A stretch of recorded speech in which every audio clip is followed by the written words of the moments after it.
कहा न कियो कहाँ न गयो, शीस काहि न नायो। कहा न कियो कहाँ न गयो, शीस काहि न नायो। संस्कृति के चक्र में पड़ा हुआ मैं कहा ना कियो। कौन सा ऐसा कर्म है जो मेरे द्वारा नहीं बना। श्री यामुनाचार्य जी तो कहते हैं न निंदितम कर्म तदस्ति लोके, सहस्रसो यन्न मया व्यधाई, सोहम विपाकावसरे मुकुंद, क्रंदामि संप्रत्य गतिस्तवाग्रे। कौन सा ऐसा निंदित कर्म है जो मैंने हजारों हजारों बार न किया हो। और सोहम विपाकावसरे, जब उन निंदित कर्मों का फलभोग हमारे सामने उपस्थित हुआ तो सोहम विपाकावसरे मुकुंदः क्रंदामि। हे मुकुंद, विपाक का अवसर जब आया तो मैं करुण क्रंदन कर रहा हूं। हे नाथ, आप ही मेरी एकमात्र गति हो।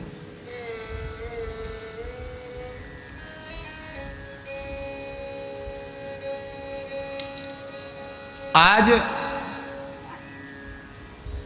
झूठा सच्चा, झूठा तो जाने दो, झूठा तो झूठा है, झूठा तो हमने कह दिया। आप वस्तुतः अपराधी हैं। आप, हम, कोई भी, तो क्या हम कभी ईमानदारी से अपना अपराध स्वीकार करते हैं?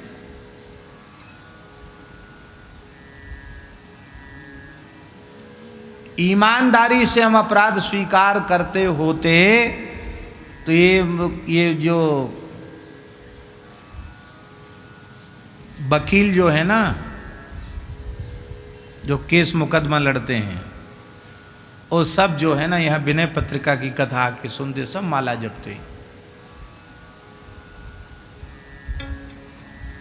अथवा खेती पाती करते, दुकानदारी और कुछ काम करते। वकालत क्यों करते हो? वकालत का प्रयोजन क्या है?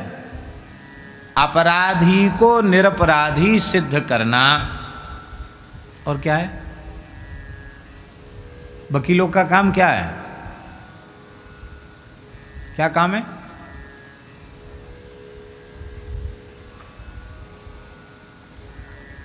दोनों ही काम है। अपराधी को निरपराधी सिद्ध करना, निरपराध को अपराधी सिद्ध करना।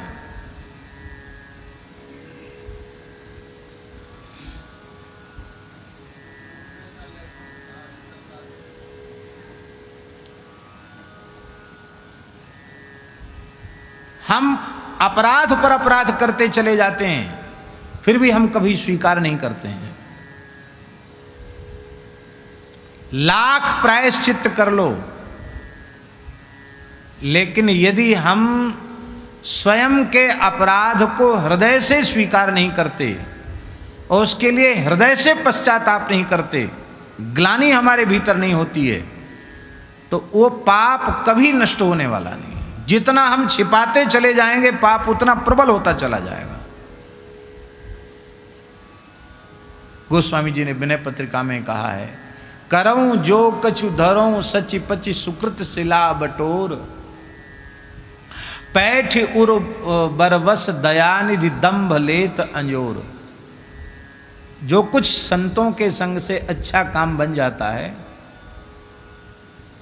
वो दंभ हमारे भीतर नहीं रहने देता है। और संग वश किए शुभ सिनाए सकल लोक निहोर। संतों के संग से कोई इच्छा काम बन गया, उसको हम सब जगह ढिंढोरा पीट दिया।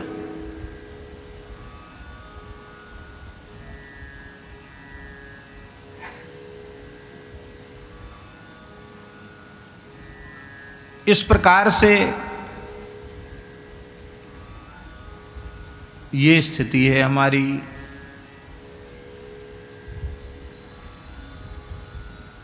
हम अपराध करने पर भी अपराध को स्वीकार नहीं करते हैं। और संत ऐसे होते हैं जिनका किंचित मात्र अपराध नहीं है, सर्वथा निरपराध है, और उनको कोई अपराधी कहे वो बिल्कुल प्रेम पूर्वक स्वीकार कर लेंगे कि हम अपराधी हैं। आप लोग कहेंगे क्यों कर लेंगे स्वीकार, झूठा क्यों स्वीकार कर लेंगे? इसलिए कर लेते हैं, वे सोचते हैं कि हो सकता है इस जन्म का तो हमको पता नहीं है, स्मरण में नहीं है, लेकिन कोई पहला जन्म तो है नहीं, इसके पहले भी तो अनेकों जन्म हो चुके हैं, तो हो सकता हमारे पूर्वकृत किसी कर्म का परिणाम उपस्थित हो रहा हो। आप विचार करो, श्री गदाधर भट्ट जी महाराज वृंदावन के महान रसिकाचार्यों में उनकी गणना हो चुकी थी, और वृंदावन में तो सभी आते हैं, पर वृंदावन के महान रसिकों ने निमंत्रण भेजकर उनको बुलवाया था। आप सोचिए, उनका पद जब वृंदावन के रसिकों के कान में पड़ा, सखी हो श्याम रंग रंगी, इस पद को जब सुना वृंदावन के रसिक संतों ने, वो आश्चर्य में डूब गए कि ये कोई सामान्य जीव नहीं है। तो सब संतों ने कहा उसको बुलाओ यहाँ, वो कौन भाग्यशाली है। तो श्री जीव गोस्वामी जी महाराज ने संतों की ओर से चिट्ठी लिखी। श्लोक में लिखा उन्होंने, अनाराध्य राधा पदाम्भोज युग्मम। जीव गोस्वामी जी ने लिखा, अनाराध्य राधा पदाम्भोज युग्मम, राधा रानी के चरण कमल की उपासना किए बिना, अनाराध्य राधा पदाम्भोज युग्मम, अनाश्रित्य वृंदाटवीम तत्पदांकाम वृंदाटवीम अनाश्रित्य, राधा रानी के चरणों से अंकित वृंदावन का आश्रय लिए बिना, और असंभाष्य तदभाव गंभीर चित्तान, वृंदावन का जो दिव्य रस है उस रस में डूबा रहता है चित्त जिनका, ऐसे रसिकों का संग किए बिना, कुतः श्याम सिंधो रसस्यावगाह, अरे सखी तू श्याम सिंधु के रस में कैसे डूब गई। इसका मतलब यहीं आ जा। और वो व्याकुल होकर के वहां से चल पड़े, वृंदावन में आए, और वृंदावन में तो संतों के मुकुटमणि हो गए, क्योंकि विद्वान तो थे ही और अनन्य भगवान के अनुरागी प्रेमी रसिक, संतों के आग्रह पर नित्य कथा कहते थे, तो सब संत कथा सुनने आते थे। ऐसे श्री गदाधर भट्ट जी, उन गदाधर भट्ट जी के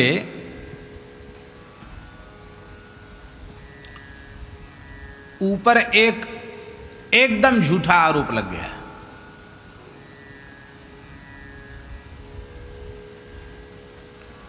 राजस्थान के एक राजा थे, उनका नाम था कल्याण सिंह। उनके मन में अनुराग जगा ब्रज के प्रति, तो वे ब्रज में आकर के धौरेरा गांव में रहने लगे। धौरेरा गांव है, मथुरा वृंदावन के बीच में ही है। तो धौरेरा गांव में वो रहने लगे। राजा थे, रियासतदार थे, कोठी बनवा ली होगी उन्होंने, वहां रहने लगे। अब रहने लगे तो वृंदावन में तो उस समय गृहस्थ लोग रहते नहीं थे, संतों का रसिकों का निवास था, सघन वन था, सघन कुंज थी। तो उन्होंने सुना कि कोई संत नित्य वहाँ भगवत चर्चा करते हैं, तो कल्याण सिंह जी वहाँ रोज जाने लगे, कथा सुनने लगे, साधन करने लगे। तो कल्याण सिंह की जो पत्नी थी रानी, उसके मन में आया कि अरे ये तो मेरा पति मेरे हाथ से निकल जाएगा। क्यों?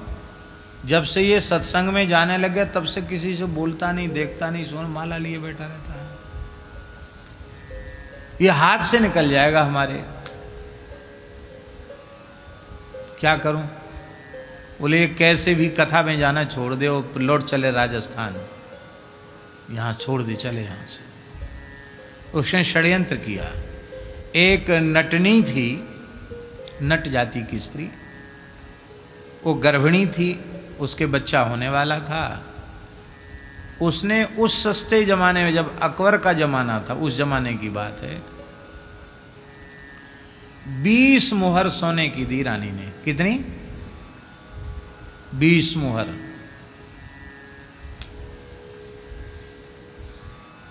कथा के समय तुम जाना, वहां खड़े होके कहना बीच कथा में, महाराज कथा पीछे बांच लीजो, आपकी कृपा से मैं गर्भवती हुई हूं, बालक के जन्म का समय, संतान पैदा होने का समय, आप व्यवस्था करो, बस इतना कह देना।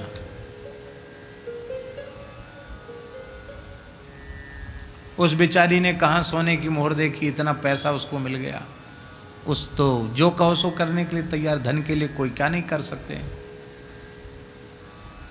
वहां जाकर उसने कह दिया,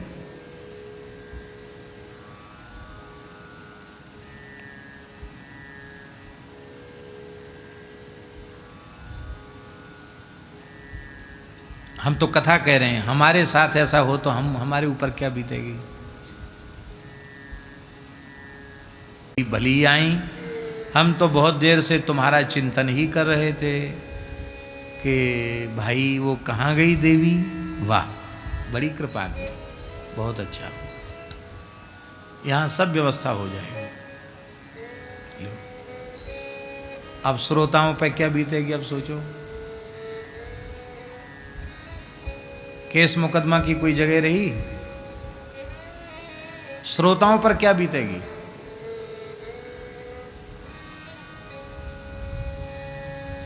पर श्रोता जैसे आज की भीड़ होती, ऐसी भीड़ तो थी नहीं। वृंदावन के महान सिद्ध रसिक थे, उन पर भी कोई असर नहीं पड़ा। कुछ ऐसे थे अधकचरे से, वो कहने लगे भैया कलयुग है, कुछ नहीं कहा जा सकता है, ऐसे भी लोग थे।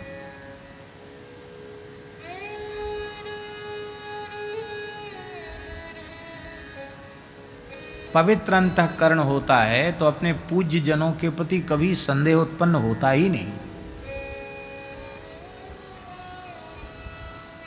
अपना ही पाप दिखता है।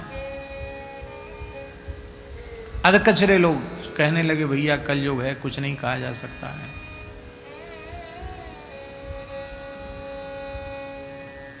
पर उस समुदाय में, संतों के बीच में, श्रोताओं में एक महात्मा थे, उनका नाम था राधिका बल्लभदास जी। क्या नाम था? प्रियादास जी ने नाम लिखा है उनका टीका में, राधिका बल्लभदास। राधिका बल्लभदास नाम के महात्मा थे, लंबे चौड़े थे। महात्माओं भी सब तरीके के होते हैं। पहलवान थे, अच्छा सुगठित शरीर था उनका, लठ रखते थे। उनको अच्छा नहीं लगा, उन्होंने कहा अपराधी तो कभी अपराध स्वीकार नहीं करता, और जिनके प्रति अपराध की स्वप्न में भी संभावना नहीं है, उन महापुरुष के ऊपर एक कीचड़ उछाल रही है, मैं तो सहन नहीं करूंगा। ये सब अच्छे श्रोता सुनते रहे। उन्होंने धीरे से उसको बुलाया, उस बाई को, और बुला करके जोर से उसको फटकारा।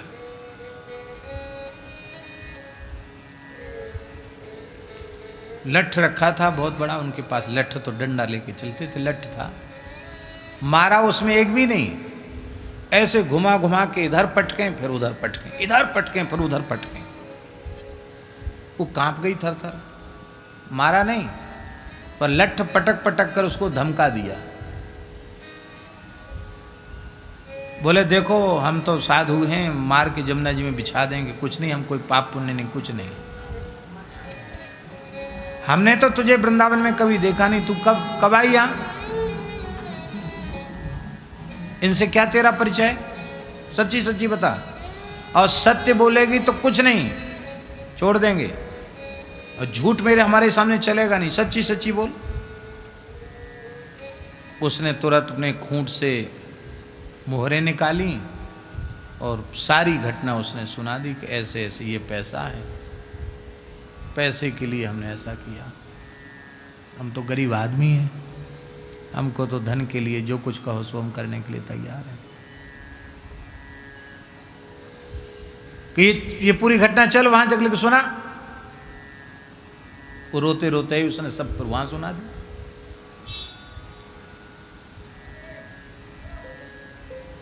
अब तो महाराज कल्याण सिंह वहीं बैठे थे, कथा सुन रहे थे, उनको तो काटो तो खून नहीं, वो तो क्षत्रिय थे, क्रोध भड़क गया उनके। उन्हें कथा तो हो गई, और गदाधर भट्टी जी ने राधिका वल्लभ दास जी से कहा कि ये सब नाटक करने की आपको आवश्यकता नहीं थी, आप शांति से कथा सुनते क्यों? उनको तो शांत किया। उस देवी को कहा कि तुम डरो मत, निर्भय रहो, कोई बात नहीं।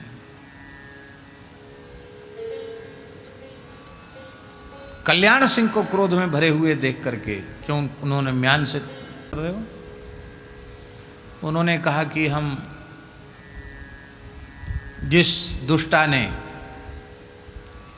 आपकी पवित्र कीर्ति को कलंकित करने के लिए इतना भारी षड्यंत्र रचा, अब उस दुष्टा का सिर धड़ से अलग किए बिना ये तलवार म्यान में नहीं जा सकती, उसे मैं दंड दूंगा, क्षमा नहीं कर सकता। गदाधर भट्टी जी ने कहा कि ठीक ही कहते हैं, रजोगुणी तमोगुणी जीवों पर सत्संग का प्रभाव नहीं होता है। विराज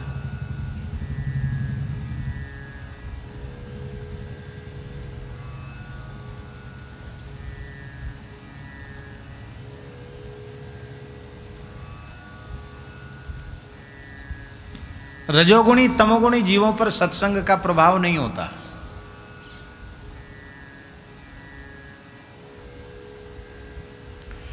इतने दिन तक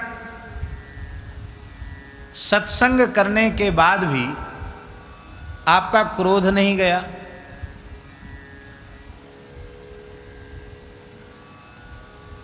आपको क्रोध नहीं आना चाहिए।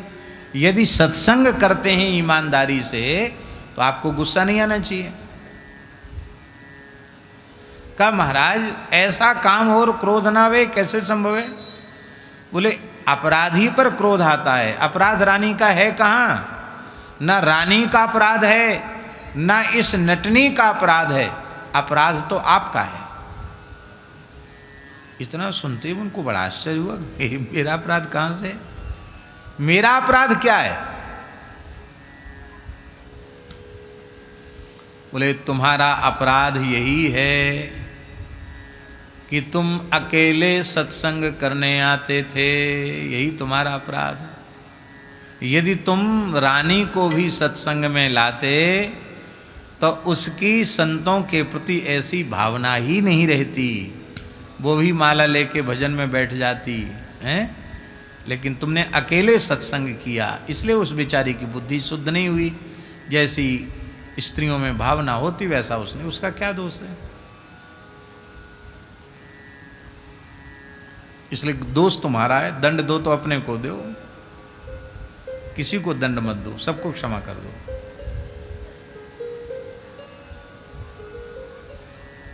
तो मेरी यही आज्ञा है कि यहां से जाकर तुम कुछ भी नहीं कहोगे उससे, इसको पैसे मिल गए, इसको जाने दो, और कल से महारानी के सहित कथा श्रवण करने।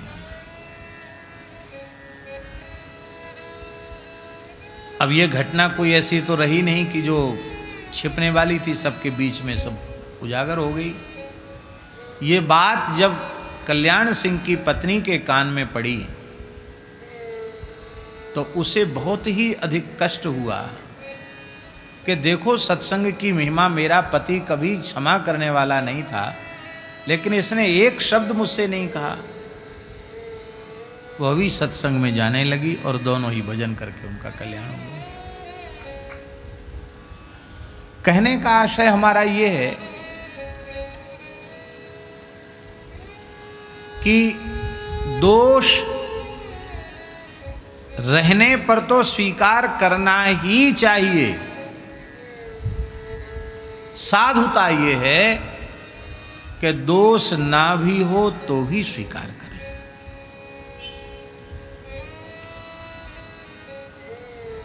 आपके पिता माता ने, आपके गुरुजी ने, आपसे बड़े ने आपके सर्वथा निरपराध होते हुए भी आपको अपराधी सिद्ध कर दिया और आप बिल्कुल निरपराध हैं, फिर आपको अपराधी कह दिया कि तुम्हारी गलती है, अपराध है, और आपने स्वीकार कर लिया कि हाँ ठीक है, आप कहते हैं, हम स्वीकार करते हैं, हम अपराधी हैं, अब आप हमें प्रायश्चित बताइए।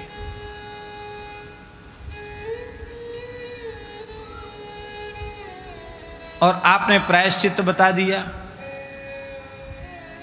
और उस व्यक्ति ने प्रायश्चित कर लिया। जो भी प्रायश्चित बताया उसने प्रायश्चित कर लिया। अब उसको पता चला, क्योंकि बात जो सच्ची है वो तो प्रकाशित होगी। सत्य सूर्य है, सत्य जो है ना वो सूर्य है, उसको बादल ढक नहीं सकते हैं, वो कभी ना कोई तो बादल से निकल के आएगा। अब जब सत्य सामने आएगा और जब पिता माता गुरुजनों को पता चलेगा कि ये कितना सुशील है, कितना विनम्र है, बिना अपराध के ही इसने अपराध स्वीकार कर लिया और प्रायश्चित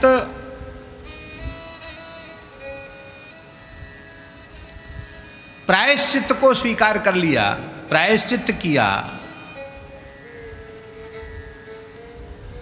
तो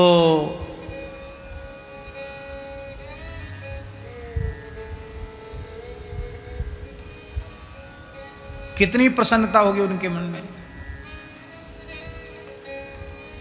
अब ये जो मन की प्रसन्नता है, ये मन की प्रसन्नता उस साधक का जितना काम बनावेगी उतना अपने साधन से काम नहीं बनेगा।